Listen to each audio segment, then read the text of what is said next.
अवधनामा की वीडियोस देखने के लिए पहले सब्सक्राइब पर क्लिक करें और फिर बेल पर भी क्लिक करना ना भूलें। नाज़रीन आदाब, 18 मई 2021 मुताबिक 5 शव्वाल के अवधनामा वॉइस एडिशन में आपका खैर मकदम है। अवधनामा में शाये अहम खबरों के मुताबिक गुजरात में 2 दहाइयों के सबसे खतरनाक तूफान ने पीर की शब दस्तक दे दी है। हिंदुस्तानी महकमा मौसमियात ने कहा है कि तूफान ने गुजरात के साहिली इलाकों को मुतासिर किया है। ताकत तूफान शुमाल और शुमाल मगरबी में मुंतकिल हो रहा है और ये गुजरात के साहिल से पोरबंदर के दरमियान महुआ जिला भावनगर तक गुजरेगा। इस अरसे के दौरान 155 से 165 किलोमीटर से लेकर 185 किलोमीटर फी घंटे की हवाएं चलने से जानो माल के नुकसान का भी खतरा मंडला रहा है। समुद्री तूफान तौकता पहले ही कर्नाटक, केरला, महाराष्ट्र और गोवा में बड़ा नुकसान कर चुका है। वाज़ेह है कर्नाटक और महाराष्ट्र में अब तक 12 अफराद इसकी वजह से हलाक हो चुके हैं। दूसरी खबर के मुताबिक दुनिया सहाफत के बावकार सहाफ़ी वक़ार रिज़वी के लखनऊ में सानह इर्तियाल पर कुल हिंद शिया उलमा ज़ाकिरीन ने इजहार तासुफ किया है। इस सिलसिले से हैदराबाद कुल हिंद शिया मजलिस उलमा ज़ाकिरीन ने एक ताज़ियती नशिस्त का भी इनेकाद किया। सदर तंजीम डॉक्टर सैयद निसार हुसैन हैदर आका की सदारत में होने वाली ताज़ियती नशिस्त में शुमाली हिंदुस्तान के फ़आल और सीनियर सहाफ़ी, सियासी, माशी और मुआशरती नक़ाद, मुहक़्क़िक़, ताकतवर कलमकार, अदबी और सक़ाफ़ती और मुतज़ाद सलाहियतों के हामिल, कौम व मिल्लत के बेबाक हामी और हमदर्द और खिदमतगार, इल्म अदब के सरचश्मा और तंजीमी उमूर में बज़्म आराई और महफिल की हरकियाती शख्सियत यानी उर्दू हिंदी रोज़नामा अवधनामा के चीफ एडिटर वक़ार मेहंदी रिज़वी के दारिफ़ानी से कूच को कौम व मिल्लत का अज़ीम नुकसान करार दिया गया और दुआ की गई कि अल्लाह उन्हें जन्नतुल फिरदौस में आला मकाम इनायत फरमाए और पसमानदगान को सब्र जमील अता फरमाए। इसराइल ने रियासती दहशतगर्दी का मुजाहरा करते हुए गजा पर खौफनाक बमबारी की, जिसके नतीजे में मजीद 42 फिलिस्तीनियों ने जाम शहादत नोश किया है, जिसके नतीजे में शहदा की तादाद 200 हो गई है। शहदा में 58 बच्चे और 34 ख्वातीन शामिल हैं। हज़ारों लोग जख्मी हैं, जिसमें 366 बच्चे भी हैं। बच्चों की बहबूद की आलमी तंजीम सेव द चिल्ड्रन के मुताबिक गजा में हर घंटे में 3 बच्चे इसराइली बमबारी में जख्मी हो रहे हैं। दूसरी जानिब गजा से हमास ने इसराइल पर रॉकेट फायर किए हैं, जिसमें इसराइल में अब तक 10 अफराद हलाक होने की खबर मौसूल हुई है। एक और अहम खबर के मुताबिक हिंदुस्तान के मारूफ वायरोलॉजिस्ट और मशहूर साइंसदान डॉक्टर शाहिद जमील ने हुकूमती साइंसी मुशावरती ग्रुप यानी साइंटिफिक एडवाइजरी ग्रुप के सरबराह के ओहदे से इतवार को इस्तीफा दे दिया है। यह साइंसी मुशावरती ग्रुप हिंदुस्तान में 10 अहम तरीन सरकारी लेबोरेटरीज का कंसोर्टियम है, जो कि कोरोना वायरस की नई अक़साम और तगय्युर पजीर सूरत हाल से मुताल्लिक़ तहक़ीक़ात करते हुए नए इंकशाफात को मंजर आम पर लाती है। शाहिद जमील ने चंद रोज़ कबल ही कहा था कि हिंदुस्तान में आलमी वबा कोरोना वायरस की दूसरी लहर में इंतहाई दर्जे की शिद्दत होगी और इसमें लोगों को ज्यादा मुतासिर करने की सलाहियत है, लेकिन इस दौरान उनकी बातों को नजरअंदाज किया गया। डॉक्टर शाहिद जमील ने अपना इस्तीफा मरकजी वजारत सेहत और वजारत साइंस के महकमे बायोटेक्नोलॉजी को रवाना किया है। डॉक्टर जमील ने इससे कबल मारूफ अखबार न्यूयॉर्क टाइम्स में हिंदुस्तान में कोविड-19 वबा पर एक निहायती जामे और तफसीली मजमून लिखा था, जिसमें उन्होंने लिखा कि उनके साथी साइंसदानों को सबूत पर मबनी पॉलिसी साजी के बरखिलाफ हुकूमती जिद का सामना करना पड़ रहा है। इन खबरों के अलावा सैयद वक़ार रिज़वी मरहूम की मजलिस 10वें का इश्तिहार भी सफ़े अव्वल पर मौजूद है। ये मजलिस आज यानी 18 मई को शाम 7:25 पर इमाम बारगाह मेहदी का चाहता अमीनाबाद में मुनक़िद होगी, जिसको मौलाना हैदर अब्बास रिज़वी साहब क़िबला खिताब फरमाएंगे। ये मजलिस अवधनामा यूट्यूब चैनल और हुसैनी चैनल से लाइव नशर भी की जाएगी। अलीगढ़ मुस्लिम यूनिवर्सिटी में कोरोना इन्फेक्शन की वजह से कई असातिज़ा का इंतकाल हो चुका है और लोग इस बात को लेकर तशवीश में मुब्तला है कि आखिर AMU यानी अलीगढ़ मुस्लिम यूनिवर्सिटी में महलूकिन की तादाद दर्जनों में क्यों है। इस ताल्लुक से तहकीकाती रिपोर्ट में इंकशाफ हुआ है कि AMU कोरोना से हलाक होने वाले असातिज़ा की तादाद को बढ़ा चढ़ाकर पेश किया जा रहा है। दरअसल वज़ीर आज़म नरेंद्र मोदी ने ज़ाती दिलचस्पी लेते हुए AMU के वाइस चांसलर से बात की और सही सूरत हाल का जायजा लेने के लिए फौरन ही रियासती वजीर आला योगी आदित्यनाथ को भेजा। जांच रिपोर्ट से पता चला कि वजीर आजम मोदी को जो रिपोर्ट मिली थी वो मुबालिगा आमेज और गुमराह कुन थी।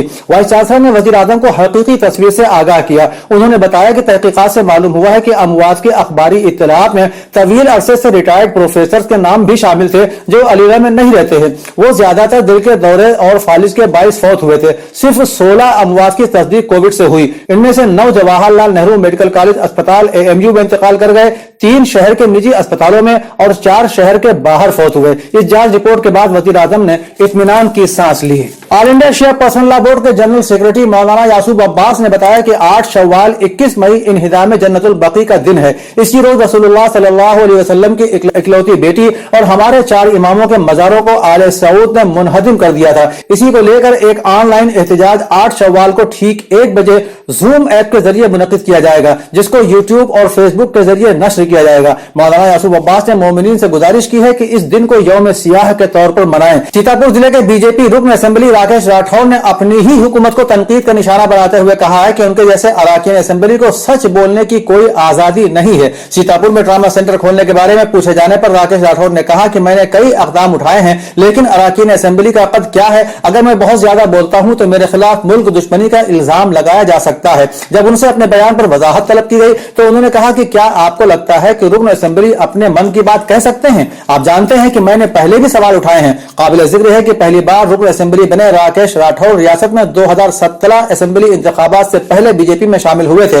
उन्होंने कब्ल में आजाद उम्मीदवार की शक्ल में इलेक्शन लड़ा था और बहुजन समाज पार्टी से भी मुंसलिक रहे हैं। गुज़श्ता साल राठौर को एक वीडियो क्लिप वायरल होने के बाद वजह बताओ नोटिस भी जारी किया गया था, जिसमें उन्होंने वाज़ेह लफ्जों में लॉकडाउन के शुरुआती दिनों के दौरान मोमबत्ती जलाने और थालियां पीटने के लिए पीएम नरेंद्र मोदी के ऐलान पर सवाल उठाया था। हाईकोर्ट की पाबंदी के बावजूद राजधानी में खुफिया तौर पर हुक्का बार परोसा जा रहा है। हाल ही में हजरतगंज पुलिस ने 16 अफराद को हुक्का बार से गिरफ्तार किया था और अब आशियाना के बंगला बाजार में हुक्का बार में हुक्का परोसा जा रहा था। मुखबिर की इत्तला पर पुलिस ने दूसरी मंजिल पर वाक़े हुक्का बार पर छापा मारा, जिसमें कुल 7 अफराद को गिरफ्तार किया गया है। मुलजिमान में सेक्टर एच के रिहायशी शारिक हुसैन, आलमबाग से ताल्लुक रखने वाले राजवीर सिंह, बंगला बाजार से सुल्तान, कृष्णा नगर से ताल्लुक रखने वाले तुषार, अमित सिंह, आशियाना से नदीम सिद्दीकी और अमीनाबाद के मानिक संजय शामिल हैं। मुलजिमान से 7 हुक्के, बड़ी तादाद में फ्लेवर और दीगर अशिया बरामद हुई हैं। लखनऊ के सीनियर नोडल अफसर डॉक्टर रोशन जैकब ने अपने कामों में दिलचस्पी न लेने और हुकूमत की हिदायत पर अमल न करने पर काकोरी के MOIC को फौरी तौर से मुअत्तल कर दिया। डॉक्टर जैकब ने जायजे के दौरान ये पाया कि MOIC को सर्विलांस टीम के जरिए किए गए कामों के ताल्लुक में कोई मालूमात नहीं है। अद्वियात की तकसीम और RRT टीम के जरिए हर रोज किए जाने वाली RT-PCR जांच की तफसील वगैरह किसी भी मौजूद से मुताल्लिक कोई जानकारी उनके जरिए दस्तयाब नहीं कराई जा सकी, जिससे यह मालूम होता है कि सर्विलांस टीमों की इलाके में दौरा और कार्रवाई तवक्को से बहुत कम है। अवधनामा के जहानुमा सफे पर शाये रिपोर्ट के मुताबिक ईरान के सदर ने तुर्की के सदर से टेलीफोनी गुफ्तगू में कहा है कि मसला फलस्तीन उम्मत मुस्लिमा का अहम तरीन मुश्तरका मसला है। गासिब सहूनी हुकूमत के जराइम का मुकाबला, वहशियाना हमलों और निहत्ते फलस्तीनियों का कत्लेआम बंद कराना अहम जरूरत है। उन्होंने कहा कि इस्लामी ममालिक और खासतौर से इलाके के 2 अहम और बाअसर मुल्कों की हैसियत से ईरान और तुर्की को चाहिए कि बाहमी ताउन और तमाम तवानाइयों मिनजुम्बा अक़वाम मुत्तहिदा और OIC जैसे आलमी इदारों के जरिए सहूनी हुकूमत के वहशियाना हमलों को बंद कराने के लिए कोशिश करें। इस टेलीफोनी गुफ्तगू में तुर्की के सदर ने भी कहा कि इस वक्त मकबूदा फलस्तीन में इसराइल के जालिमाना हमलों और जराइम का मुशाहिदा किया जा रहा है और सूरत हाल निहायत अफसोसनाक और तशवीशनाक बनी हुई है। उन्होंने कहा कि आलमी बिरादरी को चाहिए कि सख्त रद्द अमल का इजहार करे और जरूरत है कि आलम इस्लाम मुत्तहिद होकर इसके खिलाफ इक़दामात भी करे। दूसरी तरफ ईरान के वजीर खारिजा ने नस्ल परस्त गासिब सहूनी हुकूमत के खिलाफ इलाकाई और आलमी सतह पर मरबूत कानूनी और सिफारती कैंपेन चलाने की जरूरत पर जोर दिया है। इस्लामी ताउन तंजीम के ऑनलाइन इजलास से खिताब करते हुए ईरान के वजीर खारिजा मोहम्मद जवाद जरीफ का कहना था कि सहूनी हुकूमत फलस्तीनियों के खिलाफ इंसानियत सोच जराइम का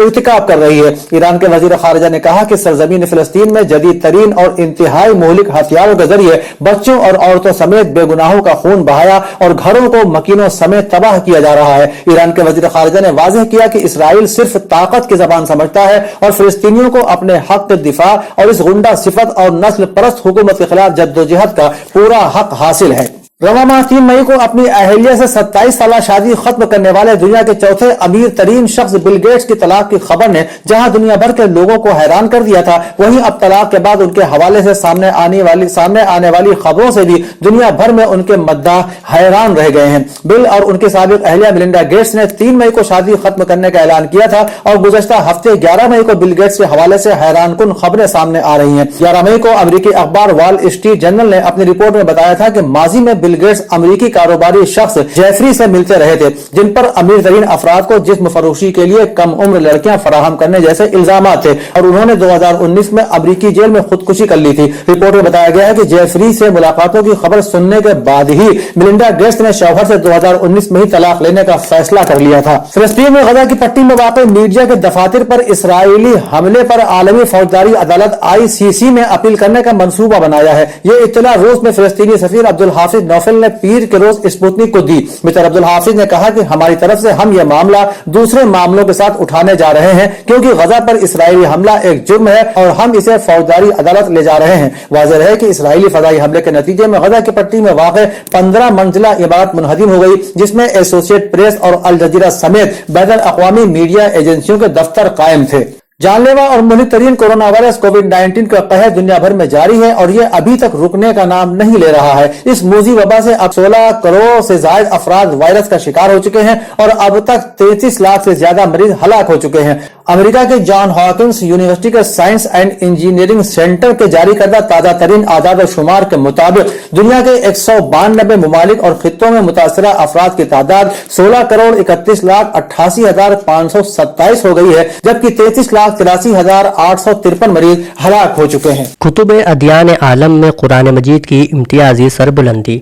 इस उन्वान के तहत मौलाना सैयद कायम मेहदी बाराबंकवी का मजमून सफ़े 5 पर शाये हुआ है, जिसके इख्तिताम पर वो लिखते हैं, कुरान मजीद ज़बान व बयान की फसाहत व बलागत का ऐसा दायमी मोजिज़ा है कि इसके नुज़ूल से लेकर आज तक किसी एक छोटी सी आयत का जवाब लाना मुमकिन न हो सका, जबकि तस्लीम शुदा है कि ऐसी सरजमीन पर नाजिल किया गया जिसके रहने वाले अपनी ज़बान आवरी पर इस हद तक नाजा बल्कि मगरूर थे कि वो खुद को अरब यानी बोलने वाला और बकिया गैर अरब को अजम यानी गूंगा कहते थे।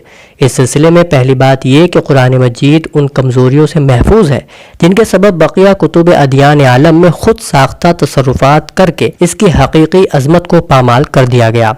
इसके बरक्स उम्मत इस्लामिया में यह वाक़या बता देना दिलचस्पी से खाली ना होगा कि अरब मकाम फ़ख्र में अपने अदबी शाहकार काबे की दीवार पर आवेज़ा करते थे और फिर ज़बान व बयान की फसाहत व बलागत की मुकाबला आराई होती थी। लेकिन कुरान मजीद का छोटा सा सूरह कौसर जब आवेज़ा किया गया तो उन सब ने अपनी शिकस्त का एतराफ़ करते हुए अपने कसायद काबे की दीवार से उतार लिए और बैक ज़बान कह उठे, मा हाजा कलामुल बशर, यानी ये किसी बशर का कलाम नहीं है, जिसका सीधा सा मतलब था कि ये कलाम मुजिज़ा रब्बानी है, न इसमें कुछ घटाया जा सकता है न ही बढ़ाया जा सकता है। इसी सिलसिले में ये नुक्ता भी काबिल गौर है कि हामिल कुरान हज़रत रसूल खुदा सल्लल्लाहु अलैहि वसल्लम के ये मुशरिकीन अरब दुश्मन थे, लेकिन उनके किरदार को इतना सच्चा समझते थे कि उन्हें सादिक़ व अमीन कहते थे और उनके ज़रिए पेश की गई आयात कुरानी को उसी शक्ल में तस्लीम कर लिया करते थे जैसा उनकी ज़बान से सुनते थे। बकिया कुतुब अदियान आलम के मुकाबले में कुरान मजीद ये इम्तियाजी और एजाजी शान ही का नतीजा है कि आज तक इसमें एक हर्फ की भी तहरीफ ना की जा सकी। आखिर कलाम में बात यह कहकर तमाम कर रहा हूँ कि क्यों ना हो जब कुरान मजीद का नाजिल करने वाला खुद पूरे जलाल के आलम में कहे कि मैंने ही इसे नाजिल किया है और मैं ही इसकी हिफाजत करूँगा। इलाही तहफ़्फ़ुज़ की गारंटी का शरफ़ कुतुब अदियान आलम में कुरान मजीद के सिवा किसी को हासिल नहीं है। इसीलिए कुरान मजीद की सेहत और तहफ़्फ़ुज़ की एजाज़ शान इम्तियाज़ सदाबहार है, लिहाजा इसकी बुनियाद पर किसी मुस्तहकम व मोतबर राष्ट्र की तश्कील हो सकती है। दूसरी तहरीर की शक्ल में इशरत रिजवी मारूफ इशरत लखनवी की शायरी पर अली इमाम शान आबदी का मजमून शाये हुआ है, जिसकी चंद सतरें इस तरह हैं। इशरत रिजवी ने मुताद्दिद नौहे कहे, मगर इस नौहे को पढ़ने के बाद हम उनको शायर अज़ा कह सकते हैं। उसकी एक वजह यह भी है कि इशरत रिजवी को सिर्फ़ और सिर्फ नौहा ख्वानी, नौहा गोई, मरसिया ख्वानी, मरसिया गोई और साहिब बयास की हैसियत से ही पहचाना जाता है, यानी उनकी पूरी ज़िंदगी अज़ाए हुसैन से इबारत है। किसी भी अंजुमन की अपनी अलग पहचान होती है, मगर उस अंजुमन का शायर भी उस अंजुमन को उसकी मंजिल तक ले जाने में अपना अहम किरदार अदा करता है। किसी मारूफ अंजुमन से मुंसलिक शायर भी मशहूर व मकबूल होगा। अगर हम अंजुमन शब्बीरिया की बात करें तो यहाँ ये कहना गलत ना होगा कि अंजुमन और अंजुमन के शोरा दोनों ने अपनी पहचान बनाई है। अंजुमन शब्बीरिया अपने मोहसिन शोरा के बगैर अधूरी है। اگر عشرت رضوی لکھنوی کی مرثیہ نگاری کی بات کی جائے تو عشرت لکھنوی ان گنے چنے شعراء میں سے ہے جو مرثیے کی سمت کو باقی رکھنے کی کوشش میں سرگرم رہے ہیں، مگر انہوں نے مرثیہ خوانی کی روایتی انداز سے اپنے آپ کو الگ کر لیا تھا، یعنی جو کئی ادوار سے پڑھت کا چلن چلا آ رہا تھا اس کو ترک کر کے اپنا لب و لہجہ اختیار کیا تھا۔ ان کا انداز بالکل نیچرل تھا جس میں کوئی بناوٹ نہیں تھی۔ جہاں ان کے پڑھنے کا انداز جدا گانا تھا وہیں مرثیہ نگاری کا انداز بھی جدا تھا۔ پروفیسر شارب ردولوی نے فرات غم کے حاشیے پر لکھا ہے، عشرت لکھنوی ان شعراء میں ہے جنہیں اگر پیروی انیس و دبیر کہا جائے تو غلط نہیں ہوگا۔ عشرت لکھنوی انیس و دبیر سے کسب فیض ضرور کرتے ہیں، لیکن روایتوں کی پاسداری کے باوجود ان کا لہجہ ایک جدید شاعر کا ہے، اور یہ بات ان کے چند مرثیوں کے چہرے دیکھنے کے بعد ہی ظاہر ہوتی ہے۔ وہ مرثیوں کی ابتدا کبھی عام انسان کی موجودہ حالات سے بے اطمینانی سے کرتے ہیں اور کبھی موجودہ آزادی کے غلط استعمال اور آزادی کے غلط تصور سے کرتے ہیں، اور کبھی بارگاہ پروردگار میں دعا سے کرتے ہیں۔ ہمارے کلاسیکی شعراء نے بھی مرثیوں کی ابتدا دعائیہ فخریہ اشعار سے کی ہے، لیکن عشرت لکھنوی اس میں نہ مبالغے سے کام لیتے ہیں اور نہ تعلی سے، بلکہ ان کی انکساری ان کے اشعار میں نمایاں رہتی ہے۔ عشرت لکھنوی نے ان مختصر مرثیوں میں بھی لطف شعر و معال مرثیہ کا خیال رکھا ہے۔ میں سمجھتا ہوں کہ دبستان لکھنؤ میں آج جن مرثیہ گویوں نے اپنی شناخت پیدا کی ہے ان میں عشرت لکھنوی کا نام نامی بھی شامل ہے۔ اودھ نامہ میں شائع مضامین کو مکمل طور پر پڑھنے کے لیے اودھ نامہ کی ویب سائٹ www.awadhnama.com پر وزٹ کریں اور ای پیپر پر کلک کریں۔